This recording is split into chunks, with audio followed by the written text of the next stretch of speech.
Hello students, I am Ashish Chawla, maths lecturer in resonance adventure private limited. तो बच्चों, आज NTC stage 2 का paper था, दैट इज ऑन 24 अक्टूबर 2021। तो मैं आपके साथ मैथ्स का पार्ट डिस्कस करूंगा। अगर आज के मैथ्स के पेपर की हम बात करें तो ओवरऑल पेपर बेटा लास्ट ईयर के कंपैरिजन में टफ रहा। इसमें मेनली जो क्वेश्चंस पूछे गए बेस्ड ऑन क्वाड्रेटिक इक्वेशन के 3 क्वेश्चंस थे, अर्थमेटिक प्रोग्रेशन के भी 3 क्वेश्चंस पूछे गए, कोऑर्डिनेट ज्योमेट्री के भी 2 क्वेश्चंस थे, ज्योमेट्री से भी काफी अच्छे और टफ क्वेश्चंस पूछे गए। तो चलिए बेटा आज स्टार्ट करते हैं। The first question, for real numbers p, q and a, if the polynomial x cube minus 3px plus 2q is divisible by the polynomial x square plus 2x plus a square, then which of the following is correct? तो देखो हमें ये बता रखा है कि इस given polynomial का ये हमारा फैक्टर है, ये हमें बता रखा है बेटा। और इसको अगर आप ध्यान से देखो, it is nothing but x plus a का होल स्क्वायर। तो x प्लस ए का होल स्क्वायर इसका फैक्टर है, और ये क्यूबिक इक्वेशन है हमारी, क्यूबिक पॉलिनोमियल है, तो इसके 3 जीरोज होंगे। उन 3 जीरोज में से 2 जीरोज आप यहां से बता सकते हो। जो 2 जीरोज होंगे वो क्या होंगे, -a और -a। These are the 2 zeroes of this cubic polynomial. देखिए जैसे कि हमें ये दे रखी थी cubic polynomial x cube -3px plus 2q।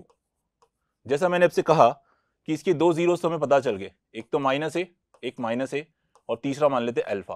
और हम relationship between zeros and coefficients जानते हैं, तो वो यही चीज हमने यहां पे लगाई, that is sum of root -a plus alpha should be equal to, that is -b by b means the coefficient of x square.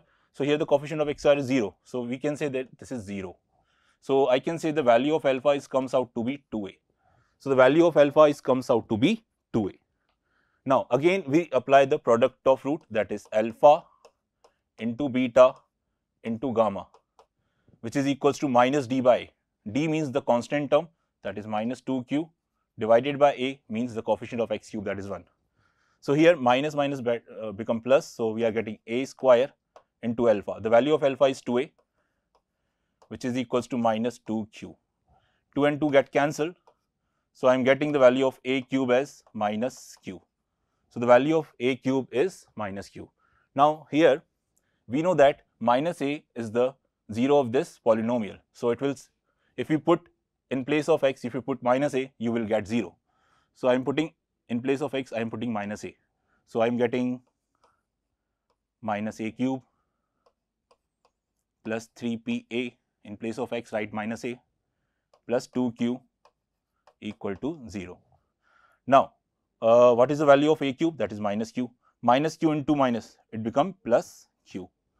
So in place of 3pa plus 2q equal to 0. Now 2q plus q, we are getting 3q, so I am getting 3pa is equals to -3pq. So here 3 and 3 get cancelled, and in place of taking cube on both the sides, taking again p and p get cancelled. One thing, just a minute. We are getting q plus 2q, that is 3q, plus 3pa is equals to 0. 3 get cancelled, so we are getting q is equals to -pa. Now take cube on both the sides, so we are getting q cube, which is equals to -p cube into a cube. Now what is the value of a cube? So the value of a cube is -q. So in place of a cube, I am writing -q. So minus get plus, and this 1q get cancelled. So I am getting p cube is equals to q square. I am getting p cube is equals to q square. So p cube equals to q square. So it means our option number 3 is the correct answer. Okay students, we are coming to the next question. The next question is the value of 3 raised to the power 1 by 2 minus 1 multiply with 3 raised to the power 1 by 2 plus 3 raised to the power 1 by 4 plus 1 multiply with 3 raised to the power 1 by 2 minus 3s to the power 1 by 4 plus 1 is. तो देखो बेटा ये question जो है हमारा algebraic identity के ऊपर है ना। तो देखिए इसको सॉल्व करते हैं। अपन क्या करते हैं यहाँ पर मैं क्या करता हूँ 3 की पावर 1 बाय 4 को अज्यूम कर लेता हूँ x। तो अगर मैंने इसको x मान लिया तो ये मेरा हो जाएगा x स्क्वायर, है ना बेटा। सेम वे ये भी आपका x स्क्वायर और ये आपका x और ये आपका अगेन x स्क्वायर। तो ये हमारा कुछ एक्सप्रेशन ऐसा नजर आएगा x square minus 1 multiply with x square plus x plus 1 x square minus x plus 1। और देखो बेटा इस x स्क्वायर माइनस 1 को अपन लिख सकते हैं x minus 1 into x plus 1।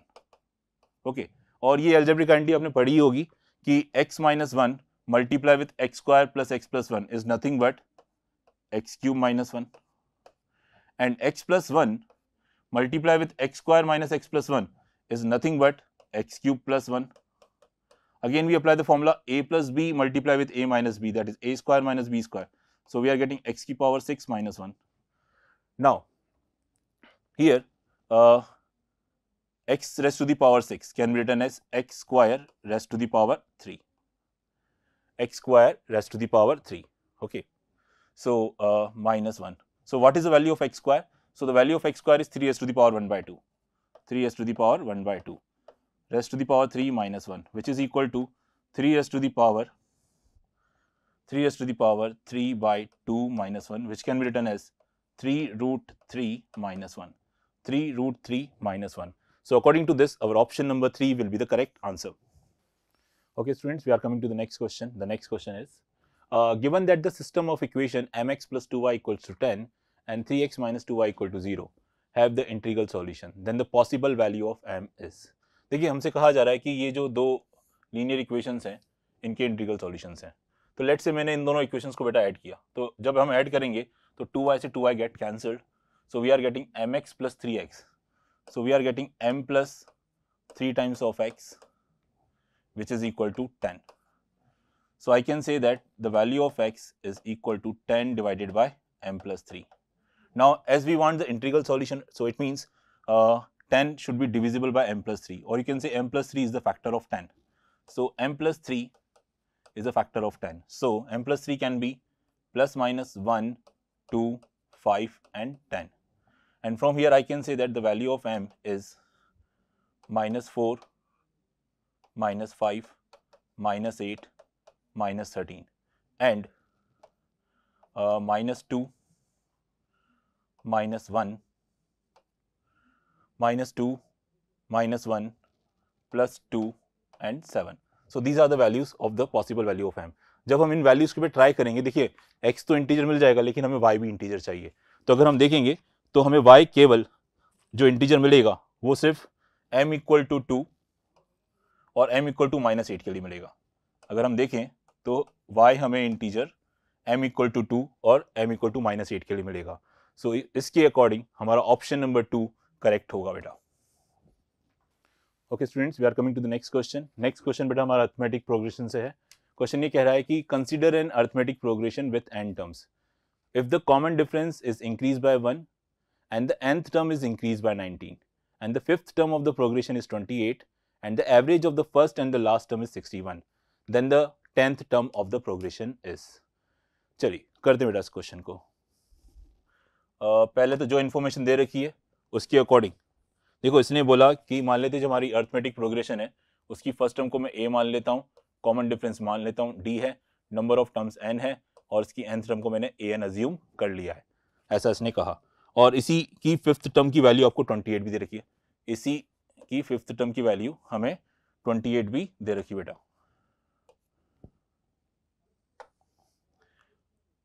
Fifth term की वैल्यू 28, फिफ्थ टर्म का मतलब बेटा a प्लस 4d, 28 दे रखा है हमें। अच्छा, और क्या दे रखा है हमें, ये भी दे रखा है कि first and the last term का जो एवरेज है वो 61 है। फर्स्ट टर्म तो बेटा a हो गई, लास्ट टर्म हमारी an हो गई, यानी हमें a प्लस an बाय 2 की वैल्यू बेटा 61 दे रखी है। a plus an by a plus a by n, a plus nth term divided by 2 की वैल्यू 61 दे रखी है। तो यानी it means a plus nth term is equal to 122। ये हमारे पास इक्वेशन है। और a प्लस an मतलब a की जगह बेटा a रख दिया और an की जगह में लिख दिया a plus n minus 1 into d which is equals to 122. a plus a बेटा 2a हो जाएगा, n minus 1 into d which is equals to 122. ये हमारे पास अभी एक इक्वेशन है, एक इक्वेशन हमारे पास ये है. अब देखिए इसने क्या बोला हमसे, इसने हमसे बोला कि अगर हम इसके कॉमन डिफरेंस को 1 से बढ़ा दें, कॉमन डिफरेंस यानी d था, अब कॉमन डिफरेंस नया हो जाएगा d प्लस 1, और इसने कहा कि इसकी nth टर्म को हम इंक्रीज कर दें बाय 19th. जो नई nth टर्म होगी बेटा वो पुरानी वाली nth टर्म से 19 इंक्रीज हो जाएगी. क्लियर है? तो यहां से कह सकते हैं कि a dash n minus a n की वैल्यू बेटा 19 है. अब a डैश n का मतलब क्या होता है sir, a plus n minus 1 into D, और इसका डिफरेंस d प्लस 1 है, तो यहाँ पे d प्लस 1 लिखेंगे बेटा, माइनस nth टर्म का formula sir a plus n minus 1 into D होता है विच इज इक्वल्स टू 19. तो बेटा a से a कैंसिल हो जाएगा. अब पे देखो यहाँ पे n माइनस 1 का कोएफिशिएंट d प्लस 1 है, यहाँ पे n माइनस 1 का कोएफिशिएंट d है, तो d प्लस 1 में से d चला गया तो बचेगा 1, तो यहाँ पे रह जाएगा n minus 1 which is equal to 19. तो n की वैल्यू बेटा 20 आ गई, n की वैल्यू 20 आ गई, n की वैल्यू बेटा 20 यहाँ पे डाल दो, तो you will get 2a plus 19d which is equals to 122. तो बेटा यहाँ पे आपको ये फर्स्ट इक्वेशन मिल गई, ये सेकंड इक्वेशन मिल गई. तो ये लीनियर इक्वेशन इन 2 वेरिएबल का क्वेश्चन हो गया, जिसमें आपके 2 वेरिएबल है a और d. तो आप इसको सॉल्व कर सकते हो by equating the coefficient method. तो जब आप इसको सॉल्व करोगे you will get a is equals to 4 and d equal to 6, a equal to 4 and d equal to 6. और आपसे 10th टर्म पूछी गई थी, 10th टर्म का मतलब बेटा a प्लस 9d, a की वैल्यू 4 है, d हमारा 6 है, सो 9 6 जा 54, 54 प्लस 4 58. सो हमारा आंसर बेटा 10th टर्म की वैल्यू 58 आ जाएगी. ठीक है, 10 टर्म की वैल्यू बेटा 58 आ जाएगी. That is option number 3 will be the correct answer. Okay students, we are coming to the next question. Again जो नेक्स्ट क्वेश्चन है वो हमारा अर्थमेटिक प्रोग्रेशन से ही है. ये क्या कह रहा है, the ages of the members of a club are in arithmetic progression with common difference of 3 month.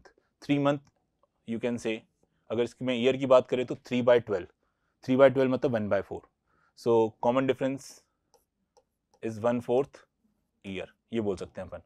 And the sum of the ages of all the member is 300. जितने भी मेंबर्स है उनकी सभी एजेस, सभी मेंबर्स की edges का सम 300 दे रखा है, और इसमें जो यंगेस्ट मेंबर है उसकी एज बेटा 9 ईयर दे रखी है, और हमसे पूछा जा रहा है कि जो सबसे ओल्डेस्ट है, एल्डेस्ट है, उसकी हमें एज बतानी बेटा. चलिए करते हैं. देखो हमें क्या क्या इन्फॉर्मेशन मालूम है. कॉमन डिफरेंस एक तरह से 1/4 हो गया हमारा. जो एल्डेस्ट है, सॉरी जो यंगेस्ट है, वो हमारी फर्स्ट टर्म ऑफ एपी हो जाएगी, दैट इज 9. अब कितने मेंबर्स हैं ये हमें नहीं मालूम, तो मान लेते there are n members, there are n members, और उन n मेंबर्स की एज का sum that is sum of n terms is 300. ये क्वेश्चन में गिवन है बेटा, और सम ऑफ n टर्म्स का फॉर्मूला आप जानते हैं sir, n/2 2a plus n minus 1 into d which is equal to 300. Now put the values. So here n/2, in place of a you can write 9, 9 2 जा 18 plus n minus 1, d की जगह बेटा 1/4 रख दिया which is equal to 300. तो बेटा अब जब इसको आप सॉल्व करोगे तो you will get a quadratic equation. जो आपको क्वाड्रेटिक इक्वेशन मिलेगी वो कुछ इस फॉर्म में दिखाई देगी, that is n into n plus 71 which is equal to 2400. और 2400 को मैं ब्रेक करके लिख सकता हूं बेटा 96 into 25, 96 into 25. और बेटा अगर मैं इसको कंपेयर करूं तो मैं कह सकता हूं कि n की वैल्यू 25, तो n plus 7 t1 96 हो रहा है बिल्कुल, n की जगह 25 रखो, तो यानी हम कह सकते हैं कि n की वैल्यू 25. बेटा इसको आप क्वाड्रेटिक बना के सॉल्व भी कर सकते हो, और इस तरह से अपन जल्दी आंसर भी निकाल सकते हैं. तो बेटा नंबर ऑफ टर्म्स 25 आ गई, तो यानी कितने मेंबर्स हो गए, 25 आ गए. तो नंबर ऑफ मेंबर्स आर 25. अब इसने हमसे क्या बोला था, हमें क्या बताना था, एल्डेस्ट मेंबर, यानी कि nth टर्म की वैल्यू बतानी है. एल्डेस्ट मेंबर मतलब आपको nth टर्म की वैल्यू बतानी है. So nth term can be written as बेटा a plus n minus 1 into d. तो n की वैल्यू आप निकाल ही चुके हो 25, और a आपका 9 है, 25 माइनस 1 दैट इज 24, d आपका 1/4 है, 24/4 6, 9 plus 6 15. So 15 will be our answer. So option number 2 will be the correct answer.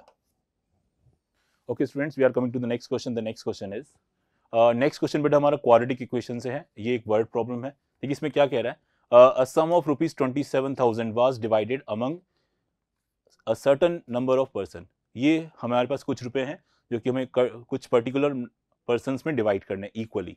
अब इसने कहा कि अगर 20% और ज्यादा आ जाते हैं तो डेफिनेटली हर एक पर्सन को कम मिलेगा, है ना, क्योंकि हमारे पास पैसे तो उतनी है, दैट इज 27,000। कितने कम मिलेंगे? 480।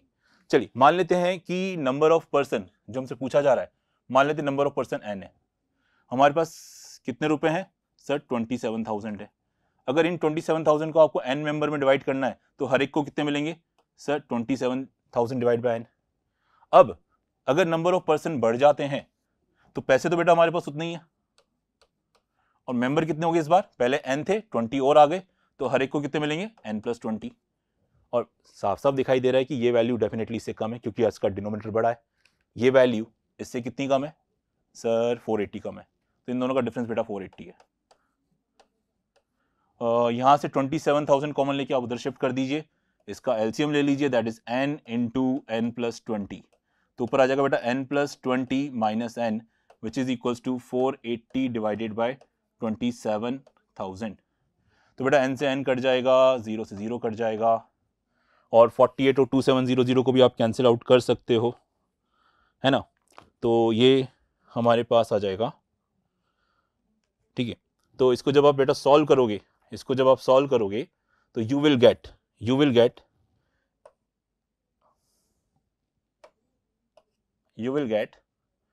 n multiply with n+20 which is equal to 225 into 5। ये कुछ इस तरह की फॉर्म मिलेगी। यहां से मैंने एक 5 को इधर शिफ्ट कर दिया, तो मैं इसको ऐसे भी बोल सकता हूं 45 into 25। और इसको अगर मैं कंपेयर करूं तो मैं कह सकता हूं कि सर n की वैल्यू 25 है, और देखो n की जगह 25 डालो, 25 + 20 45 बन रहा है। तो यानी we can say the value of n is 25। और अदरवाइज आप इसको क्वाड्रेटिक बना के भी सॉल्व कर सकते हो, है ना, रिजल्ट वही आने वाला है लेकिन टाइम ज़्यादा लगेगा। तो इसके अकॉर्डिंग हम कह सकते हैं कि हमारा आंसर 25 है, that is option number 2 will be the correct answer. Okay students, we are coming to the next question. Next question बेटा हमारा कोऑर्डिनेट ज्योमेट्री से है। इसमें हमें बता रखा है कि हमारे पास एक ट्राइंगल है ABC। ए के कोऑर्डिनेट हमें दे रखे हैं 0,0, बी के कोऑर्डिनेट है 18,21, और सी के जो कोऑर्डिनेट्स हैं वो इंटीजर्स हैं, है ना, ये हमें बता रखा है। हमें बताना है the minimum non zero area of triangle ABC। तो ABC ट्राइंगल का मिनिमम एरिया कितना हो सकता है? कंडीशन क्या है? सी के कोऑर्डिनेट्स इंटीजर होने चाहिए बेटा। तो हम सी के कोऑर्डिनेट अज्यूम कर लेते हैं, लेट x, y, और x and y both are integers, तो बेटा देखो एरिया ऑफ ट्राइंगल हम निकालना जानते हैं। एरिया ऑफ ट्राइंगल के कोऑर्डिनेट फॉर्मूला में मालूम है 1/2 x1 y2 minus y3 x2 y3 minus y1 then x3 y1 minus y2। So this will be our area. 0 into anything becomes 0. So 1/2 18y and minus 21x. Now from here I can take 3 common, so I am getting 3/2, so we are getting 6y minus 7x, and we know that हमें बेटा area of triangle minimum चाहिए। देखो 3/2 को तो अपन कुछ कर नहीं सकते, इसी को मिनिमम बना सकते हो जितना मिनिमम बना सकते हो, क्योंकि एब्सोल्यूट का साइन है तो ये नेगेटिव तो होगा नहीं, पॉजिटिव में कुछ निकालना पड़ेगा। तो अब इसकी मिनिमम वैल्यू कितनी ला सकते हो? देखो यहाँ पे और x और y इंटीजर है, इस चीज़ का ध्यान रखना है, x and y are integer. तो बेटा 6 और 7 जो हमारे जो कोफिशिएंट्स हैं x और y के, दीज आर द को प्राइम। अगर ये को प्राइम है ना, यानी इनका SCF 1 है, तो यानी इस एक्सप्रेशन को क्योंकि इनका SCF 1 है तो इसको हम इक्वल कर सकते हैं इनके SCF के मल्टीपल में। तो यानी 6y minus 7x can be return as multiple of 1। तो यानी इसको हम मल्टीपल ऑफ 1 कुछ भी बना सकते हैं। तो अगर आप इसको मल्टीपल ऑफ 1 कुछ भी बना सकते हो तो इसकी मिनिमम वैल्यू आप 1 ही रखो, सीधी सी बात है। अब ये 1 कैसे बनेगा? 1 बनाने के बहुत सारे तरीके हैं। 6 minus 7 देखो -1 आ रहा है, और -1 की एब्सोल्यूट वैल्यू +1 ही आएगी। तो y को आप 1 रख दो और x को भी 1 रख दो। तो इसकी वैल्यू आ जाएगी -1 और -1 की एब्सोल्यूट वैल्यू +1, तो इसका मिनिमम एरिया बेटा 3/2 आ जाएगा। तो according to this our answer must be option number 1। Okay students, we are coming to the next question. Next question बेटा हमारा ट्रिग्नोमेट्री से है। हमें क्या दे रखा है, 1 - cos theta by sin theta की वैल्यू 1/5 दे रखी है और थीटा हमारा एक्यूट एंगल है, यानी एक्यूट नहीं, 0 और 90 के बीच में, ठीक है। So then the value of 1 + tan theta. तो देखो बेटा अपन क्या करते हैं यहाँ पे, 1 - cos बाय sin दे रखा है बेटा 1/5, दोनों साइड का स्क्वायर कर दो, squaring on both the sides, तो हमें मिलेगा a² + b² - 2ab, साइन का स्क्वायर साइन स्क्वायर हो जाएगा, 1/5 यानी 1/25, क्रॉस मल्टीप्लाई कर दो बेटा, तो ये जाएगा 25 cos square -50 cos + 25 equal to 1 × sine square, और साइन स्क्वायर को मैं 1 - cos स्क्वायर बोल सकता हूँ। माइनस cos स्क्वायर इधर आके प्लस cos स्क्वायर, तो 26 cos स्क्वायर -50 cos, 25 - 1 सर 24 इक्वल टू 0। पूरी इक्वेशन 2 से डिवाइड हो रही है, तो आ जाएगा 13c² -25 cos + 12 equal to 0। Now अब साफ साफ दिखाई दे रहा है कि कोफिशिएंट का सम 0 आ रहा है। कोफिशिएंट का सम जब भी 0 आता है तो इसका 1 एक रूट होता है, 1 इसका एक रूट होता है, ठीक है ना। तो c - 1 इसका एक फैक्टर हो जाएगा और इसको कह सकते हैं 13c - 12। तो यानी c - 1 या तो 0 हो जाए, 13c - 12 0 हो जाए। तो यहाँ तो c की वैल्यू बेटा 1 हो सकती है, c का मतलब cos 1 हो सकता है, या cos की वैल्यू बेटा 12/13 हो सकती है, 12/13 हो सकती है। अब cos 1 कब आता है, cos 1 जब आता है जब थीटा हमारा 90 डिग्री हो, थीटा हमारा 90 डिग्री हो, और अगर हम उसके लिए 1 + tan थीटा निकालेंगे तो tan 90 तो नॉट डिफाइन होता है, तो वो तो हमारे ऑप्शन में नहीं है, तो अपन cos को 12/13 मानते हैं। तो cos को अगर मैंने 12/13 माना, ये मेरा थीटा, ये मेरा परपेंडिकुलर, ये बेस, ये हाइपोटेन्यूज। cos होता है बेटा हमारा बेस अपॉन हाइपोटेन्यूज, तो बेस तो हो गया 12, हाइपोटेन्यूज हो गया बेटा 13। पाइथागोरस थ्योरम से ये बेटा 5 आ जाएगा, 5 12 13, ठीक है।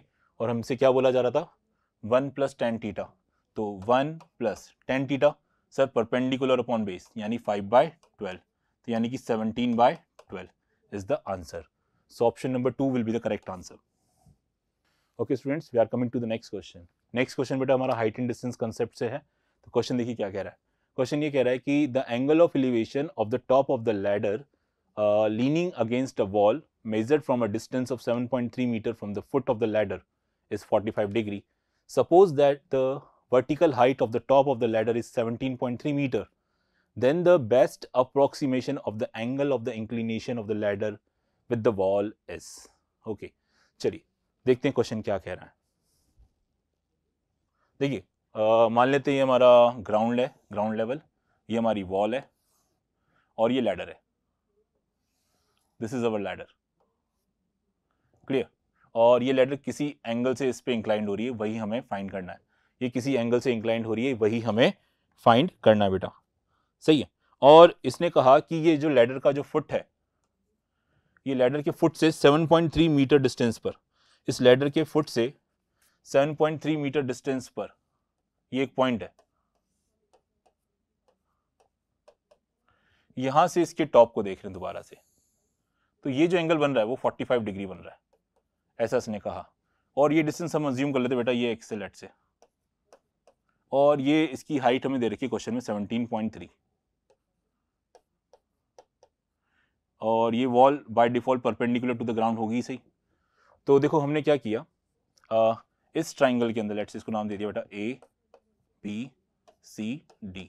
तो ट्राइंगल ए बी डी में ये 1045 लगाया हमने सर, 1045 होता है परपेंडिकुलर बाय बेस, तो 17.3 डिवाइडेड बाय x + 7.3, सर 1045 तो 1 होता है, तो इसका मतलब ये हो गया कि x + 7.3 must be equal to 17.3, so x must be 10, so the value of x is 10। Okay, now हमें बेटा थीटा निकालना है, तो again triangle A B C में हमने 10 थीटा लगा दिया, तो 10 होता है बेटा perpendicular divide by base, so 17.3 divided by base that is x that is 10, so 17.3 divided by 10 तो 1.73, और 1.73 हम जानते हैं it is the approximate value of root 3, so it is root 3. And we know that tan में root 3 कब आता है, जब थीटा सर 60 डिग्री होता है, तो we can say the angle must be 60 degree. So the angle must be 60 degree. So according to this, our option number 4 will be the correct answer. Okay students, we are coming to the next question. Next question बेटा हमारा quadratic equation से है और location of root से है. देखिए यहाँ पे हमसे कहा जा रहा है कि ये जो given quadratic equation है, इसके जो रूट्स हैं वो -2 से तो बड़े हैं लेकिन 4 से छोटे हैं. ठीक है बेटा, तो पहले तो अपन इसके रूट्स फाइंड कर लेते हैं. देखो m स्क्वायर -1 के फैक्टर्स करो जिससे -2m आ जाए. तो m स्क्वायर -1 को मैं लिख सकता हूँ सर m - 1 m+1. ठीक है, लेकिन मुझे -2m बनाना है तो इसके आगे बेटा माइनस माइनस लगा दो. तो इसको अगर मैं फैक्टराइज करूं तो मैं लिख सकता हूं x - m - 1 x - m+1 equal to 0. तो यानी इसके हमारे रूट्स आगे बेटा m - 1 और m+1. नाउ एज पर द क्वेश्चन ये जो रूट्स हैं वो -2 और 4 के बीच में लाई करने चाहिए. तो यानी इसका मतलब ये कि m - 1 जो है वो -2 से बड़ा 4 से छोटा. दोनों मतलब इस पूरी इक्वेशन में 1 ऐड कर दो तो ये हो जाएगा बेटा -1, ये हो जाएगा m, ये हो जाएगा 5. तो इसके according m should be lie between -1 and 5. लेकिन ये भी तो रूट है m+1, तो ये भी आपका -2 और 4 के बीच में होना चाहिए. अगेन हम क्या करते हैं, पूरी इक्वेशन में से -1 कर देते हैं. तो ये हो जाएगा -3, ये हो जाएगा m और ये हो जाएगा 3. देखिए दोनों का होना जरूरी है ना, दोनों का होना जरूरी है. तो पहले इसका सॉल्यूशन लिखते हैं अपन. देखो यहाँ से आ जाएगा ये -1 और ये -3 और ये +3 और ये +5. m की वैल्यू बेटा -1 और 5 के बीच में और इसके अकॉर्डिंग -3 और +3 के बीच में. तो दोनों का कॉमन पार्ट ये रहा सर, दैट इज -1 से 3 के बीच में, -1 और 3 के बीच में, -1 और 3 के बीच में. Option 1 will be the correct answer. Okay students, we are coming to the next question. The next question is consider the collection of points a comma b in the coordinate plane such that a and b both are integer. a और b बेटा दोनों integers हैं. a की value -5 से +5 तक very कर सकती है, सेम वे b की वैल्यू -5 से +5 तक वेरी कर सकती है. और हम इन सभी पॉइंट में से एक पॉइंट रैंडमली सेलेक्ट करते हैं. तो इसकी क्या प्रोबेबिलिटी होगी कि उस पॉइंट का डिस्टेंस एट मोस्ट यानी मैक्सिमम 2 यूनिट हो. कहाँ से, ओरिजिन से. उस पॉइंट का डिस्टेंस ओरिजिन से मैक्सिमम कितना हो बेटा, 2 यूनिट्स हो. तो चलिए करते हैं बेटा इसको सॉल्व. पहले तो अपन बना लेते हैं हमारा कोऑर्डिनेट एक्सिस.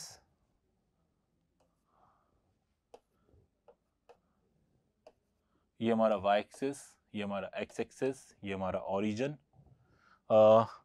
a और b की जो बात हो रही थी बेटा, a, b, जिसमें a और b दोनों बेटा ग्रेटर देन और इक्वल टू -5, लेस देन और इक्वल टू 5.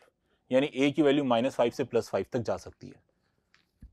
यानी आपका जो x कोऑर्डिनेट है वो -5 से +5 तक जा सकता है. ये 1 2 3 4 5, -1 -2 -3 -4 -5. b भी बेटा -5 से +5, तो यानी y कोऑर्डिनेट 1 2 3 4 5, -1 -2 -3 -4 -5.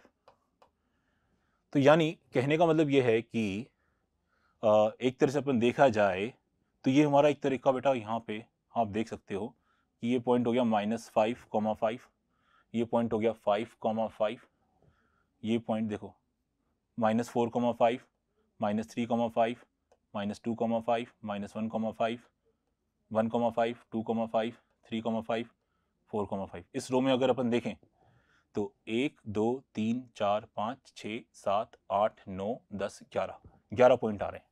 इस रो में कितने पॉइंट आ रहे हैं, 11 पॉइंट आ रहे हैं. तो ऐसी हमारे पास कितनी रोज हैं, 1 2 3 4 5 6 7 8 9 10 11 रोज आ रही हैं और हर रो में 11 पॉइंट्स हैं. तो टोटल पॉइंट्स कितने हो गए बेटा, सर 11 × 11 हो गए, यानी टोटल पॉइंट्स तो 121 हो गए. अब इन 121 पॉइंट्स में से हमें वो पॉइंट सेलेक्ट करना है जिसका ओरिजिन से डिस्टेंस कितना हो, 2 यूनिट्स हो. ओरिजिन से डिस्टेंस कितना हो बेटा, 2 यूनिट्स हो. तो अगर आप ओरिजिन से डिस्टेंस 2 यूनिट चाहते हो तो आपके पॉइंट्स क्या क्या हो सकते हैं? पहला पॉइंट 0,0, ओरिजिन से डिस्टेंस कितना है इसका? 0 ही है सर। 1,0, इसका डिस्टेंस 1 है, इसका डिस्टेंस 2 है, इसका डिस्टेंस भी 1 है, इसका डिस्टेंस 2 है, इसका 1 है, इसका 2 है, इसका 1 है, इसका 2 है। कितने पॉइंट हो गए सर? 5, 2 7 और 2 9 तो हो गए सर, 9 तो हो गए।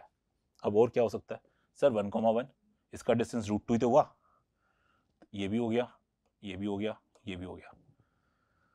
तो 5 और 4 9 हो चुके थे, 9 और 4 13 हो चुके, ये 13 पॉइंट तो हो गए। अब मेरे ख्याल से इसके अलावा और कोई पॉइंट नहीं होगा। क्यों? क्योंकि अगर आप कोई पॉइंट लेते हो, लेट्स से ये वाला लेते हो सर, ये पॉइंट के कोऑर्डिनेट जाएंगे, x तो 2 हो गया, y 1 हो गया। इसकी अगर मैं बात करूं तो इसका डिस्टेंस बेटा √5 आ जाएगा। इसका डिस्टेंस कितना आ जाएगा? √5, और √5 बेटा 2 से बड़ा होता है। तो बेटा गिनती के हमारे पास 13 पॉइंट हो गए, गिन सकते हो, 1 2 3 4 5 6 7 8 9 10 11 12 13, तो 13। सो हमारा आंसर होना चाहिए 13/121। चेक कर लेते हैं, 13/121, हाँ बिल्कुल है, fourth option is the answer. Okay students, we are coming to the next question. Next question बेटा हमारा area of parallelogram in triangle chapter से है। क्वेश्चन ये कह रहा है कि इफ द पैरेललोग्राम एबीसीडी, हमारे पास एक पैरेललोग्राम एबीसीडी है और एम और एन क्या है? मिड पॉइंट्स हैं, किसके? ए बी और ए डी के। अगर हम the points M and N are joint to form a triangle A M N, तो हमें area of triangle A M N और पैरेललोग्राम का एरिया का रेशियो बताना बेटा। चलिए, बहुत ईजी क्वेश्चन है। तो देखिए, ये पैरेललोग्राम बना लो फटाफट से बना लिया, ए बी सी डी, और एम किसका मिड पॉइंट है बेटा? ए बी का। एम है मिड पॉइंट ए बी का, और एन किसका है बेटा? ए डी का।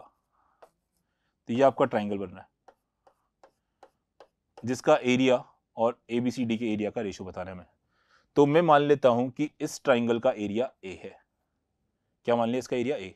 अब ये मिड पॉइंट है, मैंने इसको इससे ज्वाइन करा, और इस ट्राइंगल में ये आपका मीडियन है, और मीडियन क्या करता है? ट्राइंगल को 2 इक्वल एरिया में डिवाइड करता है। अगर इसका एरिया ए है तो इसका एरिया भी ए होगा। यहाँ तक सही। अब मैंने इस ये बी था, इस बी डी को भी ज्वाइन कर दिया। अच्छा, इस ट्राइंगल ए बी डी में ये आपका मीडियन है, तो इसका एरिया 2a, तो बेटा इसका एरिया भी 2a होगा। और आपको मालूम है कि पैरेललोग्राम में जो डायगोनल होता है उसको 2 कॉन्ग्रुएंट ट्राइंगल में डिवाइड करता है, तो यानी इस पार्ट का जो एरिया है वही इसी पार्ट का एरिया होगा।